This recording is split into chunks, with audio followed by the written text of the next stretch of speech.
반갑습니다. 송주준입니다. 이번에 이낙연 전 대표가 귀국을 하면서 민주당 내부적으로 굉장히 시끄럽죠. 아무래도 이제 친명계 쪽에서는 부담이 느껴질 것이고 비명계 쪽에서는 이낙연을 중심으로 다시 이제 뭐 문재인 세력이 결집할 수 있다. 조금 더 우리가 다음 총선에서 힘을 낼 수 있다. 뭐 이런 얘기가 벌써부터 나오고 있습니다. 우리 입장으로서는 뭐 땡큐겠죠. 이낙연이 됐거나 뭐 누가 됐든지 간에 다양한 인간들이 민주당 내부에 등장을 해서 조국도 좀 등판했으면 좋겠다라는 바람이 있습니다. 그렇게 해서 혼란스러워지면 혼란스러워질수록 우리한테는 유리한 거니까 이낙연이가 조금 더 깽판을 쳐줬으면 좋겠는데 이재명 본인 스스로 또한 마찬가지로 좀 신경이 쓰이는 것 같아요. 원래는 이낙연이가 귀국할 당시 이재명이도 마중을 가야 된다 뭐 이런 얘기가 있었다고 합니다. 근데 결국에는 이재명이가 마중 가지 않았죠. 그냥 이제 전화 통화만 했다라고 하는데 뭐 그것만 보더라도 뭐 쫌생이 같은 이재명 그리고 또 쥐 같은 그런 이재명이가 자기한테 조금이라도 유리할 수 있으면은 뭐 심적으로 좀 부담이 느껴지거나 자신감에 뭐 스크래치가 생기거나 뭐 이딴 거 상관하지 않고 다 그냥 철면피 같이 그냥 갈만한 그런 위인인데 그런 이재명이 조차 안 갔다라고 한다면 정말 이낙연이가 좀 신경이 쓰이긴 신경이 쓰이나 봅니다. 오늘 제가 그런데 영상을 통해서 말씀드리고자 하는 것은 그럼에도 불구하고 이낙연이나 이재명이나 어떻다 초록은 동색이요 똑같은 인간일 뿐이라는 겁니다. 민주당 내부적으로 뭐 갈등이 만들어지고 오케이 그거야 뭐 우리한테는 뭐 플러스 요소가 될 수가 있으니까 그 차원의 그냥 역할밖에 이낙연이가 못하는 것이지 이낙연이 됐거나 이재명이 됐거나 고놈이 고놈이기 때문에 사실상 민주당의 변화 뭐 혁신 이런 거는 그냥 아예 기대를 안 해도 되겠죠. 근데 되게 재미난 요소 한 가지가 있습니다. 불과 이제 한 3년 전까지만 하더라도 그러니까 대선이 한창 이제 막 이렇게 달아오르고 있었던 그 시기만 하더라도 누가 도대체 대권 후보가 돼야 되는가 요거를 놓고 이재명과 이낙연이 아주 이제 살벌한 전쟁이 있지 않았습니까? 그 과정에서 나왔던 얘기가 굉장히 흥미로워요. 오늘 제가 그래서 영상을 통해서 그거에 대한 이야기를 좀 말씀드리고자 하는데 일단 이재명이 이런 얘기를 한 적이 있습니다.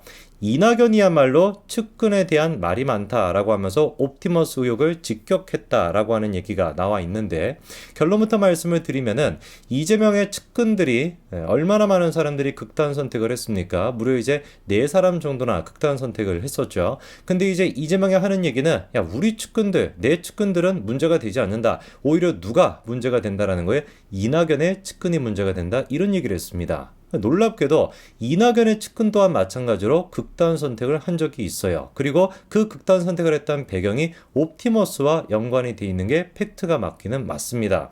아마 지금 영상을 보시는 분들 중에 야 이낙연의 측근이 극단 선택을 했다고 이재명의 측근과 마찬가지로 이 얘기를 잘 모르시는 분들이 계실 수도 있을 것 같은데요. 제가 간단하게 옵티머스 사태부터 시작해서 정리를 좀 해드리겠습니다.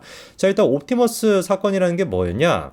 일종의 이제 사모펀드를 파는 것이었는데 사모펀드가 이제 좀 위험성이 있죠. 하이 리스크, 하이 리턴 아니겠습니까? 근데 그 사모펀드를 마치 이제 공공기관 매출 채권에 투자하는 것처럼 선전을 했던 거예요. 그러다 보니까 이제 그 투자자 입장에서는 야, 이게 그냥 단순한 하이 리스크만 있는 그런 사모펀드가 아니라 뭐 공공기관이랑 연관이 돼 있다 보니까 어느 정도 좀 안정성이 있나 보다. 요렇게 이제 안도를 하고 많은 사람들이 몰렸던 것이죠. 근데 이제 결국에는 그게 이제 사기다라는 식으로 드러나게 되어가지고 3,200명이나 피해를 받고요. 그 금액만 하더라도 무려 1조 3,400여 원 어마어마하게 이제 큰 그런 초대형 사기 사건이었습니다. 그럼 이런 사기 사건에 도대체 이낙연 측이 어떤 식으로 연루가 돼 있었다라는 것이었냐? 놀랍게도 이낙연의 최측근이라고 하는 사람이 옵티머스랑 관련된 의혹 때문에 두 번째 검찰 조사 중에 극단 선택을 하는 이런 사태가 있었는데요. 자, 그러면 이제 질문이 드는 겁니다. 이재명의 측근들을 생각해 봤었을 때 그분들이 느꼈을 심적 부담감이 얼마나 컸을지 우리가 충분히 예상해 볼 수 있죠. 대장동 같은 것만 하더라도 뭐 큰 사건인데 이 뭐 이재명 아저씨 같은 경우는 대장동이 됐거나 백현동이나 정자동이 됐거나 온갖 곳에 그냥 엮여 있다 보니까 당연히 그거에 대한 책임을 져야 된다라고 한다면 그 측근이라고 하는 사람들의 심적 부담감이 컸을 겁니다. 옵티머스 또한 마찬가지로 아까 전에 말씀드린 것처럼 그 피해 금액만 하더라도 엄청나게 크기 때문에 충분히 부담감을 느꼈을 것 같기는 해요. 근데 여기서 미스테리 한 가지가 있습니다. 이낙연의 극단 선택을 했다라고 하는 그 최측근이 연루가 돼 있던 금액은 얼마였냐? 46만 원 정도밖에 안 됐습니다. 그러니까 46만 원을 불법적으로 뭔가 받았다라는 것인데 도대체 이게 무슨 소리냐? 다른 게 아니라 이 복사기 있죠? 복사기 임대료, 그 임대료를 갖다가 받았다라는 거예요. 누구로부터? 옵티머스 관계사인 트러스트올이라고 하는 곳으로부터. 그래서 그 기간도 뭐 크지도 않습니다. 2월 달부터 5월 달까지 해가지고 11만 5천 원이니까 46만 원. 요 정도의 이제 금액을 불법적으로 받은 것이다. 이게 이제 선거자금법 위반이다. 요 혐의를 받고 있었거든요. 우리가 질문이 드는 거 아니겠습니까? 아니, 암만 그래도 그렇지. 46, 그것도 뭐 현금, 아니 뭐 현금으로 받았다라고 할지라도 뭐 46만 원 정도밖에 안 되는데, 그거를 가지고 처벌을 받을 수 있다라고 해도 극단 선택을 한다라는 게 비상식이지 않겠습니까? 그러다 보니까 이게 좀 미스테리다. 뭐 이런 얘기가 나왔었는데, 이후에는 좀 추가적인 얘기가 나왔었죠. 김지현 옵티머스 대표의 지시를 받아 이낙연 대표의 서울 사무실에 소파 등 1,000만 원 상당의 가구와 집기를 제공했다라고 하는 진술까지도 이 사람이 했었습니다. 그러니까 로비를 했다라고 하는 사람이 내가 이낙연한테, 이낙연 측에게 이런 식으로 1,000만 원 정도의 가구와 집기를 제공했다. 이렇게 이제 진술을 했던 것이죠.